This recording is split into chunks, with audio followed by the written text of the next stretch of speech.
Nanawagan si Pangulong Marcos sa mga leader ng ASEAN na mapanatili ang kapayapaan at kaayusan sa South China Sea. We cannot emphasize enough that actions, not words, should be the ultimate measure of our commitment to securing peace and stability in the South China Sea. Anything else simply does not suffice. Anya, huwag sanang gumawa ng hakbang na magpapalala sa tensyon sa West Philippine Sea. Wala namang direktang tinukoy na bansa ang Pangulo. Hiling din niyang matapos na ang binubuong Code of Conduct o COC sa South China Sea para maayos ang sitwasyon.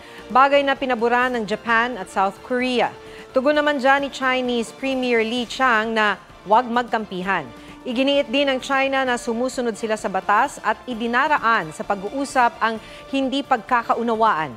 Sa pulong naman ng Pangulo at ni Canadian Prime Minister Justin Trudeau, may ilang pumuna sa nakabaliktad na watawat ng Pilipinas. Sabi ng DFA, honest mistake ito pero hindi ng ating protocol officers.